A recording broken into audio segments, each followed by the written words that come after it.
इकबाल खुर्शीद का सांचा सुनते हैं 6 सितंबर। मम्मा, ये इमाम आलम कौन था? बच्चे ने स्कूल से लौटकर पूछा। मुझे आज उन पर नोट लिखना है। औरत ग्रेजुएट थी, उसने जहन पर जोर डाला। फिर हांडी की फिक्र गालिब आ गई।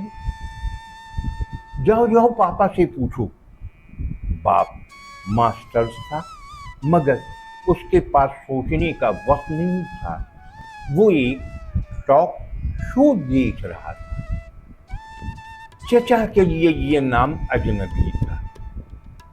दादा को कुछ मानूस लगा, मगर याददाश्त ने साथ ना दिया। जिस पल टॉक शो का मेजबान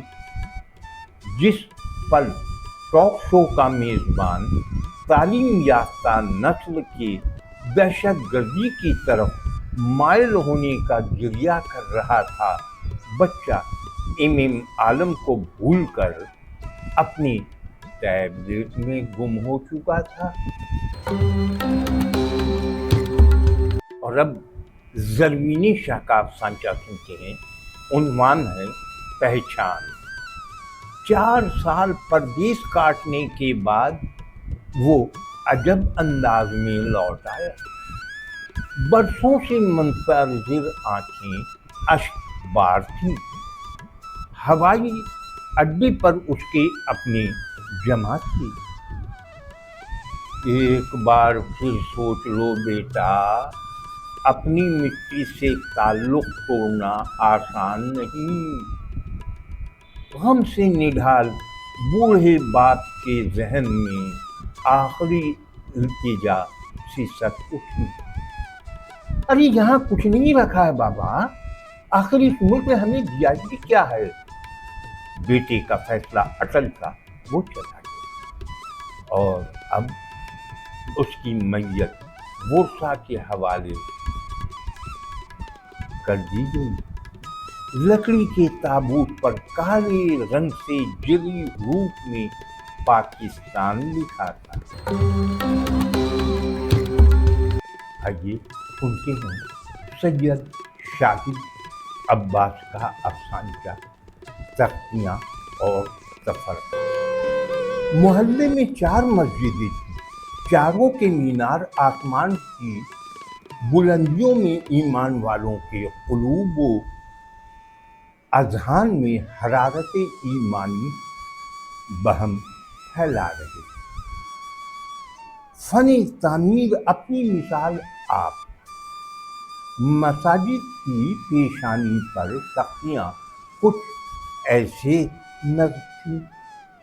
नंबर 1, मरकज़ी जामा मस्जिद अहले हदीस। नंबर 2, मरकज़ी जामा मस्जिद अहले सुन्नत वल जमात। मरकज़ी जामा मस्जिद असना शरीफ। मरकज़ी जामा मस्जिद बरेली। जुमा के बाबरकत दिन हर फ़िरक़े की अलग अलग मस्जिद में एक ही आयत मौज़ूए बहस थी। अल्लाह की मरक़ी को मजबूती से थामे रखो और तफ़रक़ा ना करो।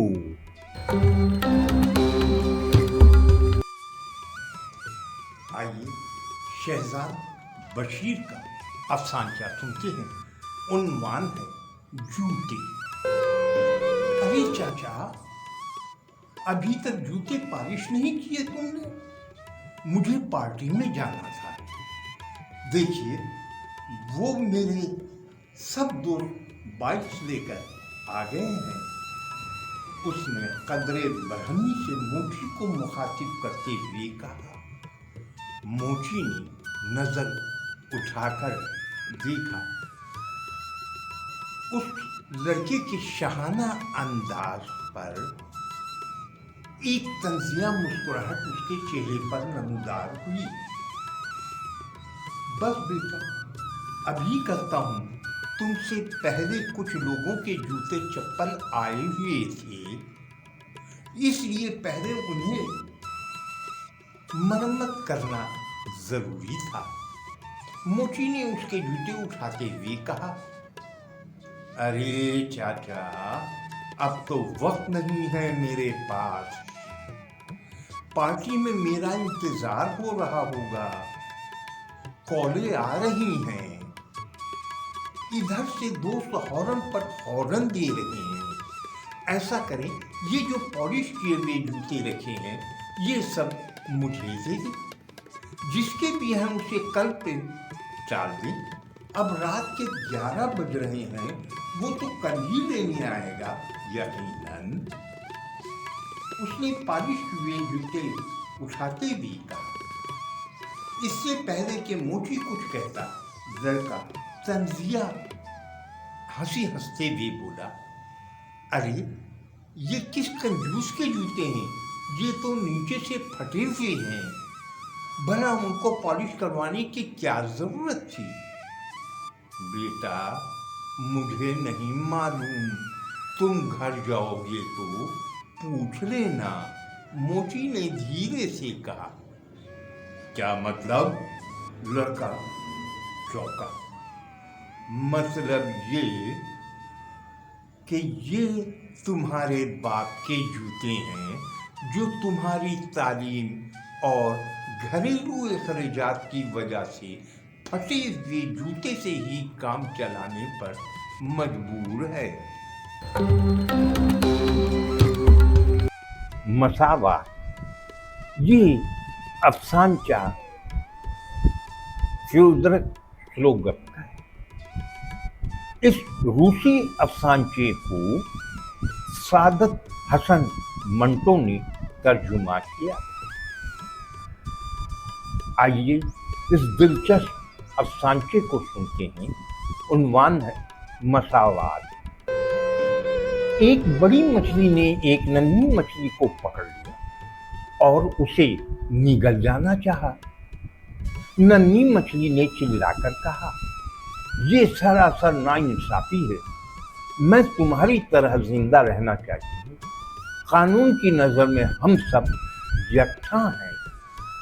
बड़ी मछली ने जवाब दिया, मैं तुमसे इस बात पर हरगिज़ बहस नहीं करना चाहती, हम सब एक जैसे हैं।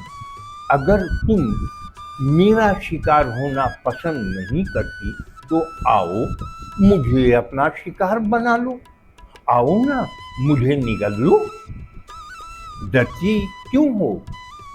छोटी मछली ने बड़ी मछली को निगलने के लिए मुंह खोला मगर बेस। आखिरकार तंग आकर बोली, तुम मुझे निगल लो।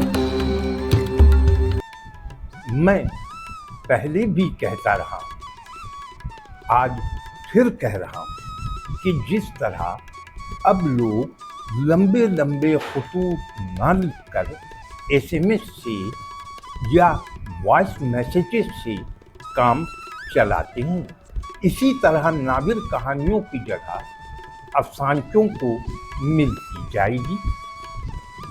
आज से 5 साल पीछे चले जाए, कितने लोग अफसानचा से वाकिफ थे?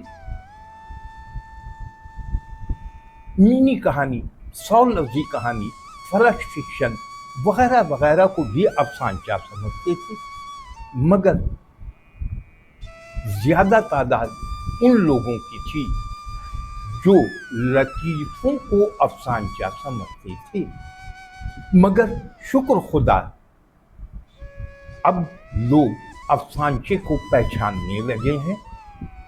फिर भी बताता चलूं कि एक अच्छे अफसानचे की पहचान क्या है। किसी भी तहरीर को परखने के लिए उसके अंदाज़े तकल्लुम यानी ज़बान पर कुदरत हासिल करना ज़रूरी है। ज़बान पर कुदरत हासिल हो तो ही वो अच्छा अफसानचा निगार बन सकता है।